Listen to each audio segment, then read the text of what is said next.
ፕሬዝዳንት ጊዜያዊ ምምሕዳር ትግራይ ታደሰ ወረደ ክልተ ኣምባሳደራት ተቐቢሉ ኣዘራሪቡሎ እናኸፍአ ዝኸይድ ዘሎ ርክብ ኢትዮጵያን ኤርትራን ኣብ ወሳኒ ናይ መወዳእታ ሰዓታት ኩናት ይበጽሕ ከም ዘሎ ዘመልክቱ ጸብጻባት ወጽኦም ወተሃደራት መንግስቲ ኢትዮጵያን ሓይልታት ትግራይን ኣብ ዶባት ክልል ትግራይ ፊት ንፊት ተፋጢጦም ከም ዘለው ተሓቢሩ ሰለስተ ፍሉጣት ኣዘዝቲ TDF ኣዲስ ኣበባ ኣትዮም بواقع لبتساقي مويتو استباها لمراحي حبرات عربي إمريتس فلما أوان ناب ميدا غريبو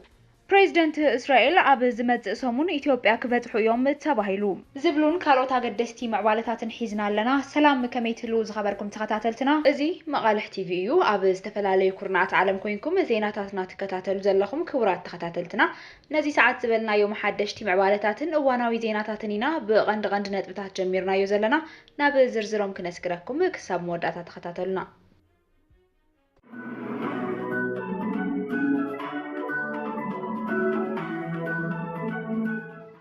ፕሬዝዳንት ጊዜያዊ ምምሕዳር ትግራይ ታደሰ ወረደ ክልተ ኣምባሳደራት ተቐቢሉ ኣዘራሪቡሎ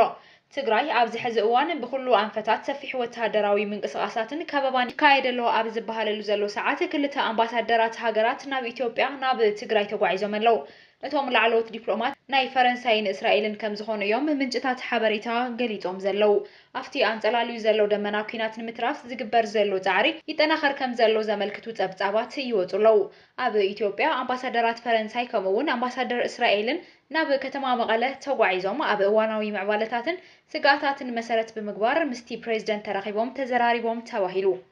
እቶም ዲፕሎማሰኛታት ምስ ፕሬዝዳንት ጊዜያዊ ምምሕዳር ትግራይ ጀነራል ታደሰ ወረደ ብምርኻብ ኣብ እዋናዊ ጸጥታን ሰላምን ተኸባቢ ዘተኮረ ሰፊሕ ዘተ ከም ዘካየዱ እዩ ተሰሚዑ ዘሎ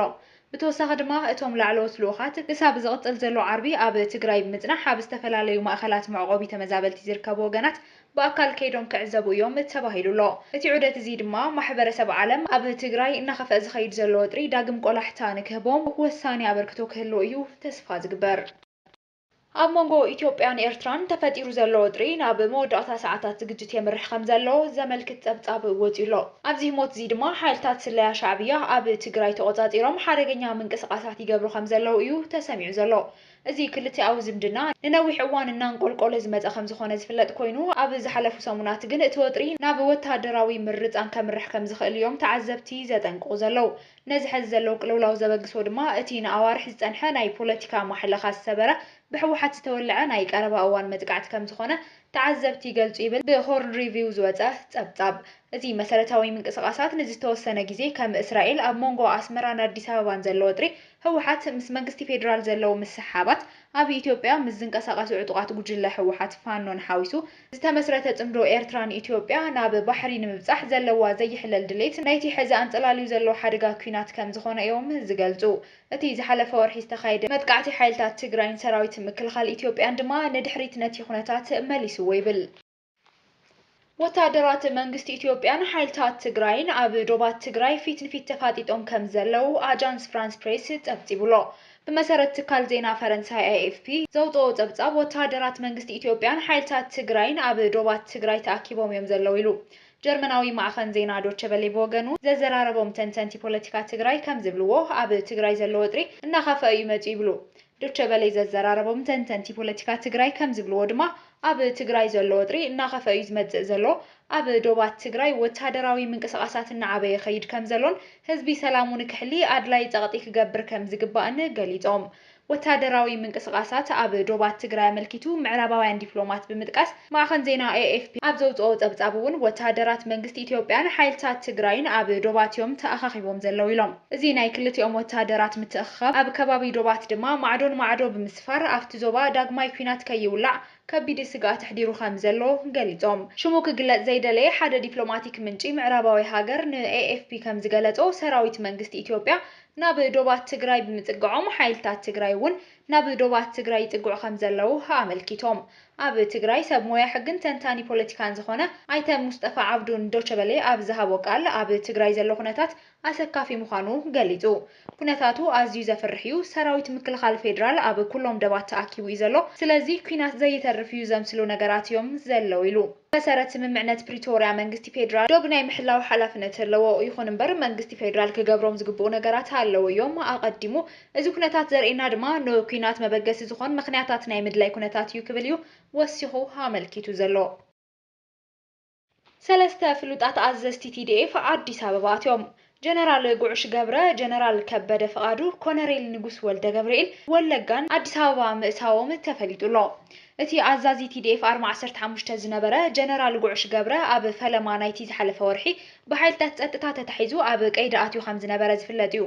ብጥሪ 9 ድሕሪ ምእሳሩ ኣብ ውሽጢ 24 ሰዓታት ናብ ወታደራዊ ቤት ፍርዲ ከም ዝቐረበን ንጥሪ 18 ናብ መጋባእያ ክቐርብ ከም ዝተወሰነን ኣብ ዕላዊ ማሕበራዊ ገጽ ሰላምን ጸጥታን ትግራይ ዕላዊ ከም ዝገበረ እውን ዝፍለጥ እዩ። ብርጋዴር ጀነራል ጉዕሽ ገብረ ምስ ጸላኢ ምርኻብ ሰራዊት ናይ ምፍራስ ተልእኾን ናይ ላዕለዋይ መሪሕነት ትእዛዝ ብምጥሓስን ተጠርጢሩ ከም ዝተኸሰሰ ብጀነራል ፍስሐ ኪዳነ ዝምራሕ ቢሮ ሰላምን ጸጥታን ገሊጹ ነይሩ። ሓለፍቲ ቢሮ ሰላምን ጸጥታን ትግራይ ብርጋዴር ጀነራል ጉዕሽ ገብረ ብ12 ጥሪ ኣብ ቤት ጽሕፈት ሰሜናዊ ግንባር ዝተባሃለ ንመጀመርታ ግዜ ምስ ስድርኡ ተራኺቡ ምንባሩ ዝዝከር እዩ። እቶም ሰለስተ ጀነራላት ትማሊ ረቡዕ ኣማሲኦም ኣዲስ ኣበባ ከም ዝኣተው እዩ ተረጋጊጹ ዘሎ።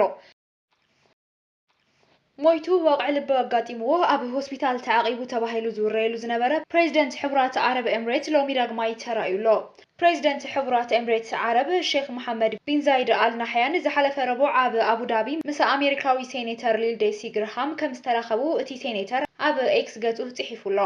እቲ ሴኔተር ኣብ መልእኽቱ ብዛዕባ እታ ሃገር ኤምሬት ዓረብን መራሒኣን ዝዝርጋሕ ዝነበረ ኩነታት ናይ ሓሶት ዜና ክብል እዩ ነቒፍዎ። ፕሬዚደንት ቱርኪ ረሲብ ጣይብ ኤርዶጋን ናብ አቡዳቢ ክገብሮ ዝሓሰበ ዑደት ምስ ኣሰጋገሮ ብዛዕባ ጥዕናዊ ኩነታት ሼክ መሐመድ ቢን ዝገልጽ ወረታት ኣብ ማሕበራዊ መራኸቢታት ዘርጊሖም ነይሮም። ቤት ጽሕፈት ኤርዶጋን እውን ኣብ ኤክስ ገጾም መራሒ ኤምሬትስ ጸገም ጥዕና ስለ ዘጋጠሞም ዑደት ፕሬዚደንት ኤርዶጋን ተሰሪዙሎ ክብል ገሊጹ ነይሩ። ጸኒሑ ግን ነቲ መልእኽቲ ደምሲስዎ እዩ። ዛይድ አል ናህያን ወቕዒ ልቢ በፂሕዎ ካብዚ ዓለም ብሞት ተፈልዩ ብስፍሓት እናተገለጹ እዮም ቀኒዮም። ኣሜሪካዊ ሴኔተር ግርሃም ዝሓለፈ ረቡዕ ኣብ ዝዘርግሖ ጽሑፍ ምስ ፕሬዚደንት ዛይድ አል ናህያን ንሓደ ሰዓትን ፈረቓን ዝኣክል ዘተ ከም ዘካየደ እዩ ገሊጹ።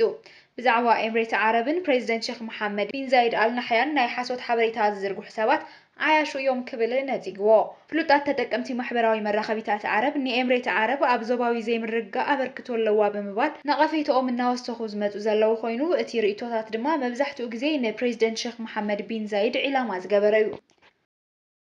ፕሬዚደንት እስራኤል ኣብ ዝመጽእ ሰሙን ኢትዮጵያ ክበጽሑ እዮም ተባሂሉ። ፕሬዚደንት እስራኤል ኢሳቅ ሄርዞግ ዝመጽእ ሰሙን ኣብ ኢትዮጵያ ናይ ሓደ መዓልቲ ስራሕ ዑደት ከም ዝገብሩ ሓደ ላዕለዋይ በዓል ስልጣን እቲ ሃገር ንጋዜጣ ታይምስ ኦፍ እስራኤል ገሊጹ። እቶም ፕሬዚደንት ኣብ ጻንሒቶም ምስ ላዕለዎት መራሕቲ ኢትዮጵያ ክዘራረቡ ምዃኖም እቲ ጸብጻብ እንትገልጽ፣ እዚ ዑደት እዚ ድማ እስራኤል ምስ ሃገራት ኣፍሪካ ዘለዋ ርክብ ንምስፋሕ ትገብሮ ዘላ ጻዕሪ ኣካል ምዃኑ ኣመልኪቱ። እዚ ናይ ፕሬዚደንት እስራኤል ዑደት ዝግበር ዘሎ ፕሬዚደንት ቱርኪ ጣይብ ኤርዶጋን ኣብ አዲስ ኣበባ ኣብ ዝገበርዎ ዑደት ንእስራኤል ድሕሪ ምንቃፎም እዩ። ዝኸበርኩም ብተኸታተልቲ ዜናታትና ነዚ ሰዓት ዝበልናዮም ሓደሽቲ ምዕባለታት እዋናዊ ዜናታትን ኣብዚ ዛዚልና ኣለና። ንምክትታልኩም ነመስግን። ሰላም